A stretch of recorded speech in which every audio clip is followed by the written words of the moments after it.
Hello, my name is Taylor Forster, and today my prese is called QWERTY, the typewriter and workspace. So, to start off, I'll read out loud my thesis. So, my thesis is that the invention of the typewriter paved a segue for women to work commercially that was socially acceptable. So, I'll just read out loud my summary to explain this. Life and expectations for women were radically different in the 1800s than where they stand modernly. Above all, it was standard that women were to dedicate most of their lives to their family and be stay-at-home mothers. The idea of women in a commercial workforce was widely frowned upon. Also happening in the 1800s was the invention of the typewriter. As the necessity for the steadfast machine grew clear, so did the need for a typist, or someone who could use one. It was a very simple machine, thus marketed for women to scribe for men. As sexist as the concept sounds, there'd soon be a socially acceptable place for women amongst the workforce, as typists. This forged a slow transition for a woman's place in the workplace, hence a step closer to total equality. So, let's start. So, to begin, I'm going to be talking about the technology of the typewriter and how some important dates and development. To start off, in the early 1700s, there was a clear demand for the invention of a typing device. People were trying to figure out how to make the printing press has already been made, and people were trying to make a small, compact, personal typing machine to make neat, legible, and standardized documents, especially legal documents. By 1829, William Burt's typographer printed letters by hand, which was it looked completely different than the typewriter you're thinking of. I should cut out that last part. I don't want to say typewriter yet. So yeah.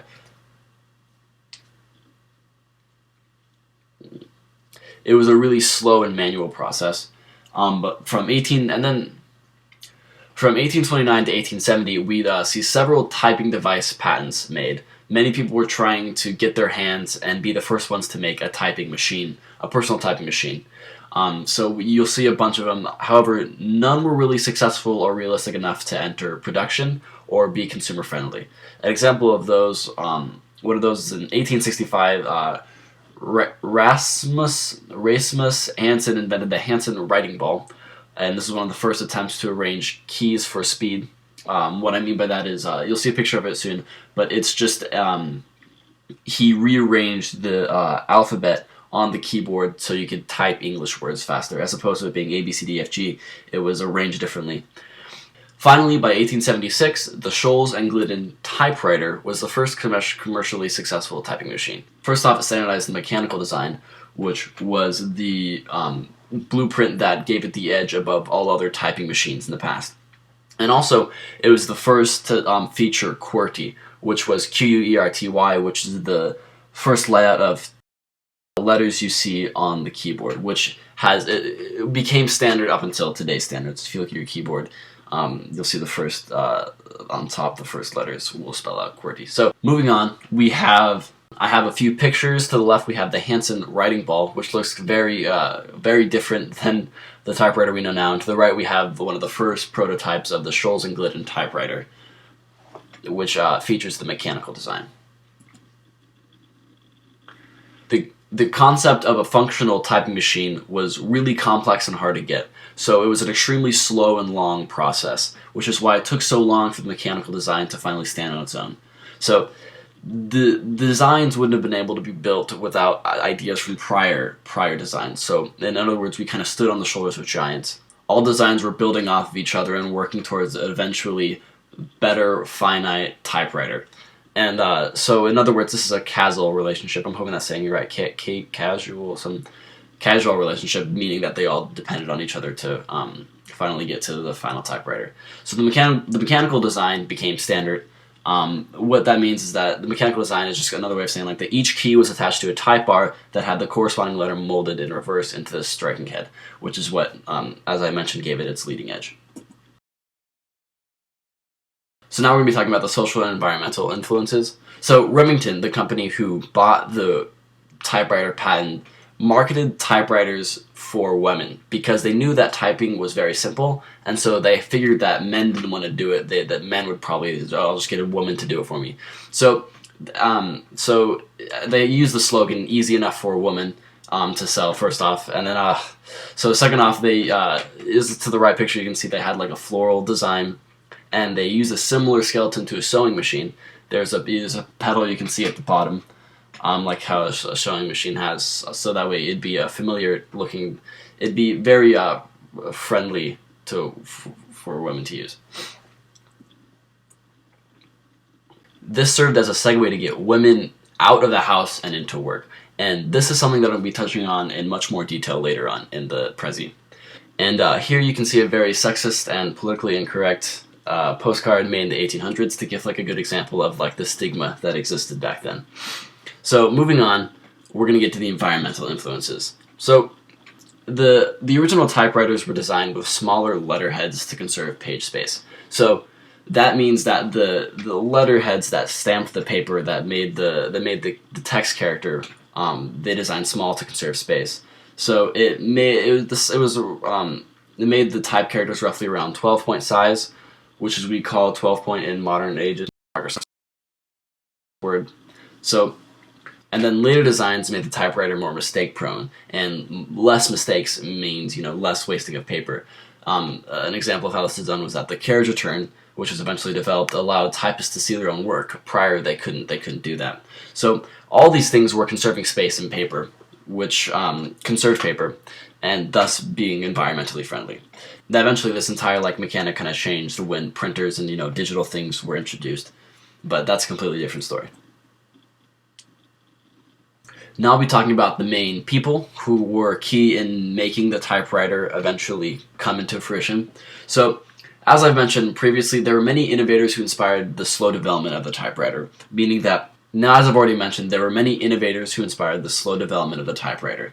What needed to happen was such a complex design, it took many years of building on top of each other's shoulders in order to finally get the typewriter that we would later know. So amongst those people are Henry Mill. In 1714 was the first guy to place a patent on a typing machine. He actually didn't make anything, or at least we never saw any physical machine come out of this. It was just a patent was placed. In 1829, William Burt designed the manual typing machine called a typographer, which we can see below us, the picture. It kind of looks like a pinball machine. And then in 1865, Rasmus Hansen, I struggled with that last time, Rasmus Hansen developed the Hansen writing ball, which we have already seen. So eventually we see a device called a typewriter. So Christopher Latham Scholes was the head designer of the development. He was an inventor, and he was leading this whole group of people. His partner was Carlos S. Glidden. He was a mechanic and a partner. There's also Samuel W. Soule, who was a printer, and he would be later replaced by James Densmore, not too short after development, and Densmore added financial support. So eventually, once they finally finished the typewriter, and Scholes had it made, he sold it to E. Remington and Sons, who was a firearm manufacturer, and they purchased the patent from Scholes in 1874 for $12,000. Okay, now technology past and present. So first off, I'll talk about the economy. So Remington, the corporation, eventually worked out many of the bugs in the typewriters. They took it apart, and before they sold it, they ironed out as many bugs as they could. So eventually, eventually they sold it, and eventually consumers slowly began realizing the practicality of a typewriter.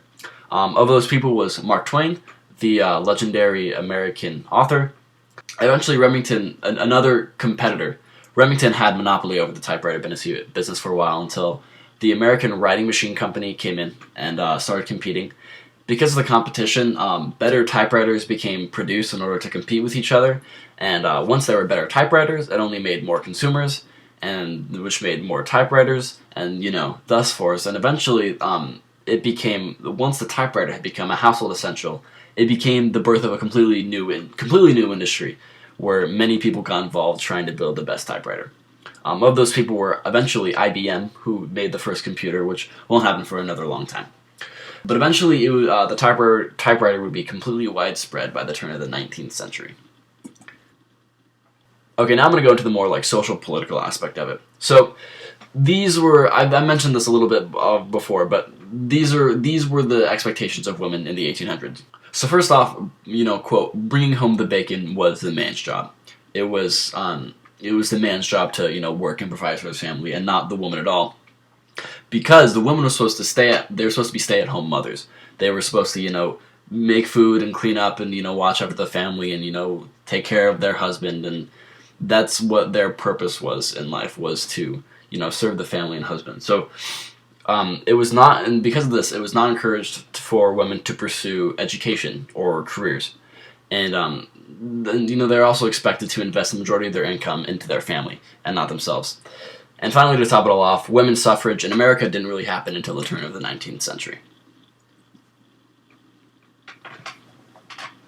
As there was a birth of the typewriter industry, there was also the birth of a new profession, which was the typist, which was a simple job, all you knew for just typing, obviously. As I've mentioned, it was made easy enough for women. Now, as sexist as this all sounds, the results of this were that it would be more common to see women in the workforce. There were many women typers writing down what men would say, and there was also many women on the phone answering calls. And slowly but surely, many of like the mundane, boring tasks that the men didn't want to do in the workforce were given to women, like a secretary or assistant, et cetera, et cetera. And though this definitely wasn't a positive start, this served as a transition to get women's foot into the commercial working door.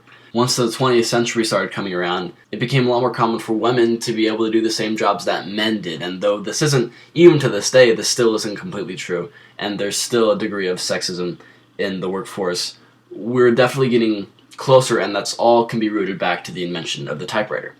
Author Daniel J. Boorstin famously quoted that by providing a socially acceptable employment for women in the commercial world, the typewriter opened a new office of careers and helped bring women out of the kitchen and into world affairs. And that note finishes my presentation. My annotated bibliography is right here. I'm pretty confident I don't need to present that. And this has been Taylor Forster. Thanks for listening.